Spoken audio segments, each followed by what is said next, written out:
lagi University.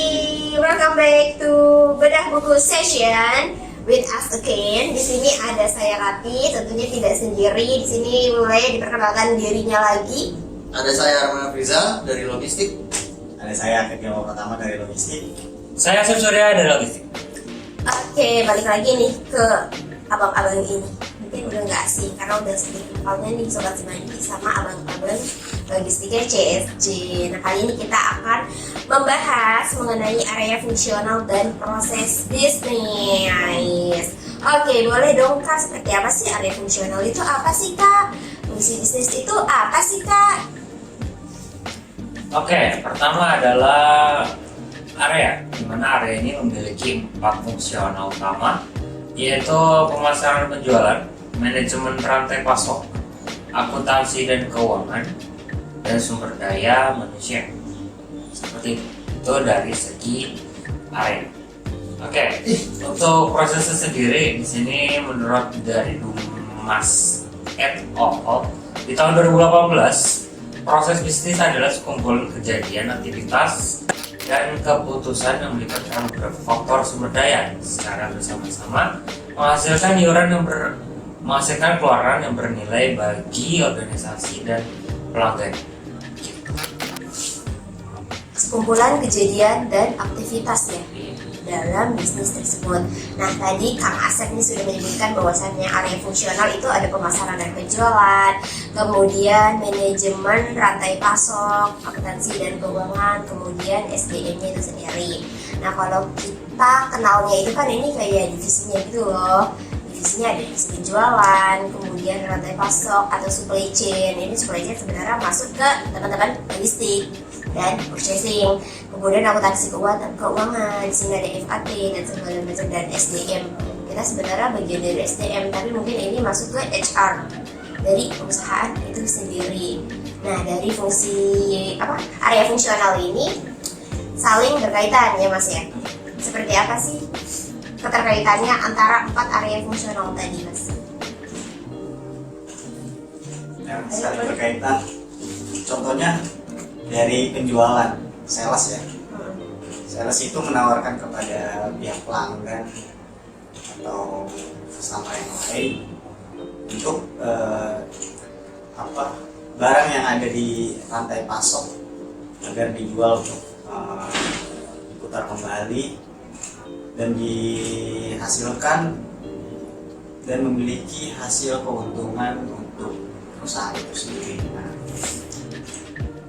Dan di area supply chain itu kalau di kantor kami itu ada area penjualan, pembelian, terus logistik itu saling berkaitan satu sama lain. Oke, kalau menurut saya saling berkaitan antar divisi. Sebagai contohnya adalah divisi dari sales dan pemasaran. Itu dia mencari customer. Ketika dia mendapatkan suatu customer, dia meminta barang dan barang itu mungkin agak banyak. Terus sedangkan load di gudang itu kurang. Terus dari divisi pembelian langsung memproses barang tersebut agar barang itu dapat segera sampai ke pelanggan customer. Terus dari divisi akuntansi keuangan melakukan pembayaran terhadap vendor agar barang itu cepat diproses dan cepat sampai ke kita, jadi agar cepat juga sampai ke customer gitu. Oke, saya nambahin. Kalau misalkan dari saya, ini membahas tentang keterkaitan dari masing-masing area fungsional. Oke, pertama itu sebenarnya sama ya seperti Arman dan Angket, itu dari sales. Mungkin saya berbeda nih, saya dari segi online-nya, yang dimana customer beli di toko kita ya, terus melakukan pembayaran, yang dimana pembayaran ini dia ada 2 tipe, bisa manual ataupun melalui marketplace. Dimana kalau misalkan manual itu mungkin ada tambahan yang di luar dari marketplace, itu bisa. Nah, dari pembayaran tersebut kita masuk ke bagian akuntansi ataupun keuangan, di mana dari segi keuangan memeriksa apakah transferan tersebut benar masuk ke rekening perusahaan atau tidak. Setelah masuk, dikonfirmasi ke sales masuk ke gudang untuk memproses barang tersebut. Barang yang diorder ketika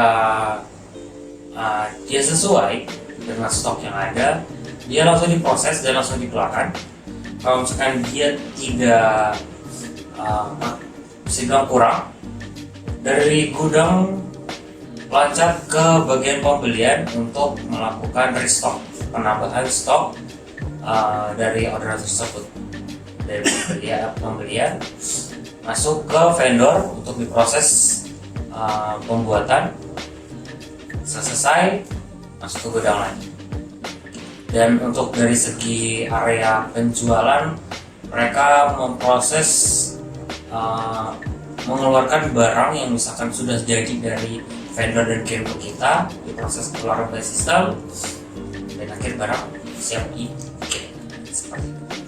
Oke, seperti itu ya. Ada area fungsional tadi, ada empat bagian sebenarnya yang dibahas: pemasaran dan penjualan. Pemasaran itu sebenarnya marketing. Sebenarnya artian marketing itu lebih luas sih. Kayak sales itu bagian dari marketing, jadi makanya cakupan marketing itu sangat luas gitu. Kemudian tadi proses-prosesnya mungkin setiap perusahaan beda. Kalau kita kan memang langsung jual ke end user gitu ya, tidak produksi. Mungkin kalau produksi harus mempersiapkan bahan baku, terus kemudian di bagian si sales atau penjualan itu mungkin lebih kompleks lagi karena harus buat forecast bahan baku dan segala macam. Nah tadi ini empat ya. Menurut teman-teman ada nggak sih divisi yang harus ada lagi atau bagian yang ada lagi selain empat ini? Kalau menurut saya dari 4 bagian ini sudah cukup dan sudah mencakup ke semua, sudah cukup sekali menurut saya. Berarti sudah, kalau menurut Mas Arman sudah memuat semuanya ya? Kalau dari Mas Akep? Menurut saya ada satu bagian yang menjadi kontrol, yang mana untuk mengontrol setiap bagian kita nggak ada yang tahu human error itu ada di mana ya kan, di bagian mana, karena penting juga bagian kontrol itu untuk mengontrol setiap bagian dari human error itu sih. Oke, controlling ya. Mungkin controlling bisa masuk ke ini sih, supply chain tadi. Maksudnya bagian dari situ. Kalau dari Mas Asep? Sebenarnya cukup sih, karena bisa dibilang dari 4 ini memiliki prosesnya masing-masing. Seperti kayak misalkan SDM kan bisa dibilang memenuhi stok dari pekerja yang bisa dibilang kurang. Jadi semuanya bisa diatur dengan SDM.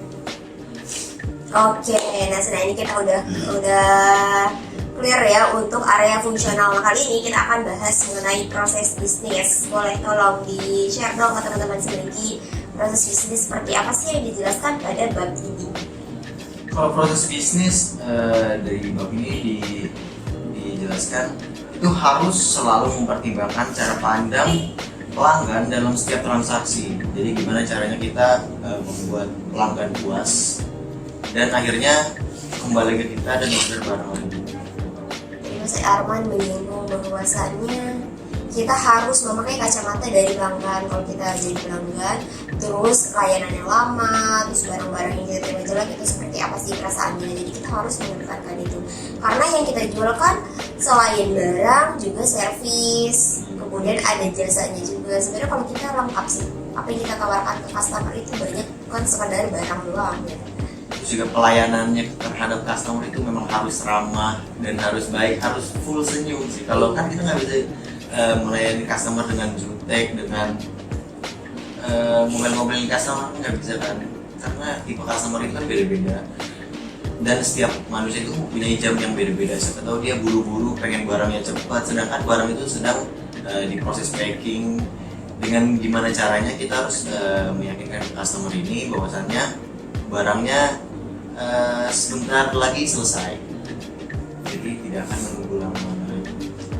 Harus full senyum. Kalau dari saya, dari untuk online ya, di toko kita sendiri biasanya kejadian-kejadian ini sering terjadi ya, entah itu dari kesalahan barang si pembeli atau dari pihak kita. Nah, kalau dari kesalahan itu terjadi, nah, toko kita memberikan pelayanan yang lebih gitu untuk mengantarkan ke customer, biar customer balik lagi ke kita. Itu sih. Mas Hasan, ini banyak nih yang mau disampaikan. Kalau misalnya dari saya kurang lebih sama sih. Kalau misalkan kita tuh harus memperhatikan kepuasan dari pelanggan, dimana rata-rata tuh pelanggan pengen yang instan, cepat. Dimana kita dari penjual pun harus cepat memproses pesanan dari pelanggan. Namun tidak menutup kemungkinan kalau misalnya instan, pasti kan ada pihak ketiga yang mengantarkan pesanan dari pelanggan. Itu tidak menutup kemungkinan bisa cepat juga. Gitu. Misal ekspedisi ya Mas ya. Iya. Kadang kalau kita udah cepat, ternyata ekspedisinya yang kendala, ada aja drama apa ya, pendetailan gitu. Nah oke, tadi kan sudah dijelaskan bahwa sebenarnya teman-teman lebih nge-highlight bagaimana proses bisnis itu, proses bisnis ya, ini salah satu proses bisnis, bagaimana kita harus nge-treat customer semaksimal mungkin, seoptimal mungkin. Nah tadi kan bilang kalau kita harus fast respon gitu, fast respon, terus kemudian pelayanannya juga oke. Nah tadi balik lagi untuk ke area fungsional. Kalau salah satu di area fungsional itu tidak berfungsi dengan maksimal, misalnya dari penjualan tuh udah cepat nih, ternyata dari bagian keuangan atau di supply chain-nya lama, itu kan juga tidak akan maksimal juga di output akhirnya gitu. Nah oke, kita udah di penghujung sesi bedah buku kali ini. Semoga apa yang sudah teman-teman kali ini sampaikan bisa kita serap ilmunya dan kita aplikasikan. Kita nggak mungkin bisa menyerap kalau kita nggak berani untuk mencoba untuk aplikasikan ilmu tersebut. Nah sampai jumpa di pertemuan selanjutnya. Terima kasih teman-teman semuanya. Bye.